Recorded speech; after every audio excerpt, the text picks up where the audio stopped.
Hey friends, it's Corey from Hey Let's Make Stuff and Chapter and Craft. Welcome back to another Small Business Saturday. Today we're learning more about Etsy's titles. So I could do a whole video on Etsy SEO, however, I think breaking it out into sort of manageable chunks is going to be easier. Your Etsy product titles are one of the #1 things Etsy looks at when trying to figure out how to rank your products. But you need to write them for more than just an algorithm. Potential buyers will also be looking at your title listings, so they have to be readable and understandable by a human person as well. Let's start off by talking about SEO and keywords in general.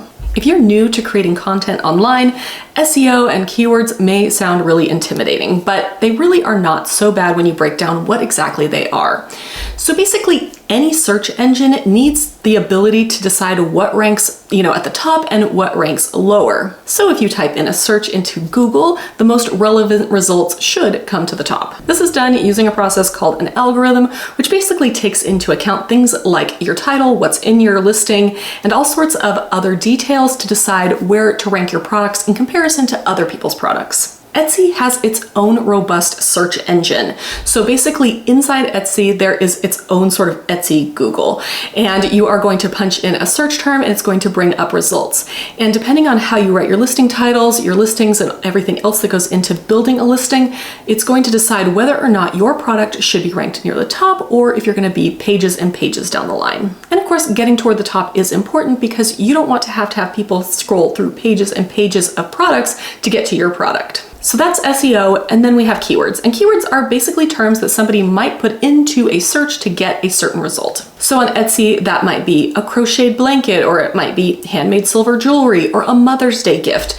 These are keywords that people are typing in to try and find the products that they want to buy. Keywords can be a single word like mug, but generally we want to be looking at long tail keywords, which are 3 words or more. And this basically helps us narrow down the specificity of what we are selling so that we are not competing with every single person on Etsy making a mug. So let's say you have a custom pet mug. That's 3 words that's getting much more specific about what you sell than just the word mug. Your custom pet mug is now only going to be competing against other custom pet mugs instead of competing against all mugs on Etsy. But here's the kicker. You want your keywords in your title to not just align with what your product is, but what your buyers are searching for. So yes, they might be searching for custom pet mug, but they also might be searching for gifts for dog owners. And so you need to think about both of these intents when you are writing your titles. What the product is and who it's for and what they might be searching for on Etsy. So how do you go about finding good keywords? I'm going to give you a bunch of free options to start, and then I'm going to mention a few paid options here in a little bit, but I don't want you to worry about those paid versions yet. Start with the free versions and see where they get you, because there is no point in paying money for a service that you don't actually need. To start, you just want to search your basic keywords in the Etsy search bar. It will automatically pull up similar keywords, and that can give you an idea of, oh, I should probably include that in my title as well. So if you put in mug into the Etsy search bar, you may get mug rugs or mug mock-ups or mug wraps, but you may also get other terms that are actually applicable to your custom pet mug. For example, the word mugs and mug gifts both come up, and those are probably both really good search terms for customized pet mugs. You can do this with short keywords or long tail keywords to just get an idea of what people are searching for. This process then also works on other platforms. So you can go straight to Google, Pinterest, Amazon, anywhere that has a search bar that is going to auto-populate. It will give you ideas of other things that people are searching for and that you may want to include in the keywords in your title. Next, I want you to go to listings for popular products that are similar to yours. I don't want you to just copy and paste and use exactly what they're using, but there may be some long tail keywords in there that you just did not think of, and they may be a good idea to try in your titles as well. And then third, again, I want you to think about the buyer. Yes, we are trying to get Google's algorithm to rank us, but we also need to be readable to the average human. So put yourself in your buyer's shoes. What are they searching for? If you have your product, what might they search for where you want your product to come up? You could also show your product to friends or family and say, if you were looking for this on Etsy, what would you type in? This is a great way to sort of crowdsource keywords, and it gives you an idea of what an actual buyer, not the computer, is looking for. And then also think beyond just what your product is and think about it in a larger sense. So for example, gifting is really big on Etsy. So if your product is giftable, you may want to include the type of gift in your title. So for example, it might be gifts for pet owners if you're making a customized pet mug. You could also think of other long tail keywords like gifts for Mother's Day or stocking stuffers or Christmas gifts. All of these things can help your product rank better because that is what people are searching for. So maybe they're looking for different types of stocking stuffers and your mug would make a great stocking stuffer. So maybe you want to have stocking stuffer in your listing title or in the description of your product. All right, next up, you can look at your Etsy listing stats. This works a lot better if you've had products for a while and been making sales, but it is a really great place to sort of hone your keywords. All right, I'm gonna throw an image up here. These are the listing stats for my Lord of the Rings sticker. So this is really helpful because it shows what people are searching for that found my sticker. So this is kind of like where Etsy is ranking things. So if you're looking for Lord of the Rings, looks like my sticker comes up, but I have 9 pages of ideas here and I can go through them. And if they really aren't getting very many views, maybe I take those out of my title and add words that are getting more views. That way I'm sort of adjusting my title to fit the algorithm even better. Another thing to think about is synonyms. So people call things different things, right? So you have a customized pet mug, but maybe somebody's looking for a coffee cup, right? There is a different way to say the same thing. So if there are some common synonyms for what you're making, you may want to include those synonyms in the title or the listing description, just so that the algorithm knows that it applies to both. All right, so those are my free tips, and now I'm gonna give you 4 paid websites.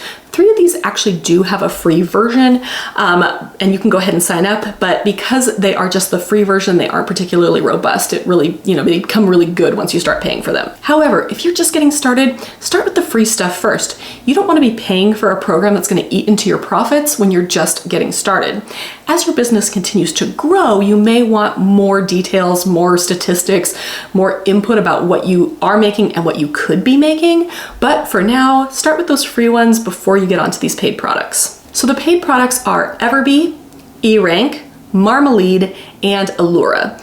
And all of these except for Marmalade have a free version, so you can sign up for them if you'd like. But again, don't pay for them unless you really think they're going to be useful. All 4 of these are going to give you different stats about your shop, about your keywords, about your competitors, all of these different things to help you do better on Etsy. This video would be way too long if I went into all of them, so I think in a future video, I'm going to do a comparison between the 4 and we can decide together which one's best for your shop. All right, so now we have a whole bunch of keywords and it's time to actually write our Etsy titles. I want you to sort of think about 3 different things here. I want to think about your primary keyword, what your product actually is. Then I want you to think about sort of secondary keywords and attributes, size, material, occasion, giftable, all of these things that are sort of secondary. And then if there's room, you can add USPs, unique selling points. So these are basically things that set your product apart from similar products.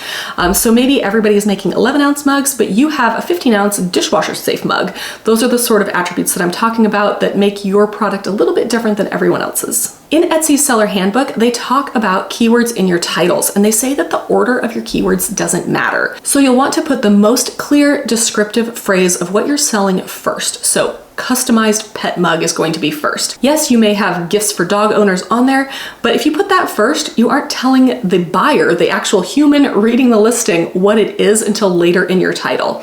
So you really do want to start with a clear description of what you're actually making. And then you can use the other 140 characters in your title to basically use your other keywords in a way that, again, makes sense to the buyer. Yes, you want to get them in there for the algorithm, but you don't want to sort of keyword stuff and make it look super spammy. Etsy says to keep your titles short. However, in my experience, I have found that using basically between 120 and 140 characters gets me better results. So if you want to use a bunch of different keywords, you do want to break those up with punctuation. And I recommend either using a comma or a vertical bar, which you can find on your keyboard. So I have an example here, and I'm going to just flat read off my computer because it's easier. So you want to use something like custom pet mug using pet photo, comma, hand-drawn, comma, gifts for pet owners, comma, pet portrait, comma, custom coffee mug, comma, dishwasher safe 15-ounce ceramic mug. So that can be your title. And because it has those commas in there, it becomes a lot easier to read than if you don't. Let me read it off without those commas. Custom pet mug using pet photo, hand-drawn gifts for pet owners, pet portraits, custom coffee mug, dishwasher safe 15-ounce ceramic mug. That is much harder for your brain to take in without that punctuation. So even though you're going to see a lot of listings on Etsy that don't use punctuation, I think it is a better user experience to use that punctuation, and I think it looks a lot less spammy. Always remember, you are writing a title for both the algorithm and for your potential buyer. You don't want to confuse the algorithm by giving it keywords that don't actually apply to your product or not using enough keywords for it to understand what your product is, and you don't want to use keywords in a way that's going to turn off your buyer either. So basically, creating Etsy titles is sort of an ongoing process. Again, you can go back and look at your listing stats to see what's working and what isn't. Maybe you have products that are doing really well and others that have totally tanked and you can't figure out why. Go in and tweak your titles. You may need to try like a different title format, maybe using commas instead of vertical bars, those sorts of things. Mix up your keywords just to see if you can get a better result in the search engine. And then you can use your Etsy stats to see what's working well and what can use improvement. All right, I hope you found this video on writing Etsy titles helpful. If you have any questions about this particular topic, please leave those down in the comments and I will be happy to get back to you. Follow my channel for more Small Business Saturday content. I'll see you next time.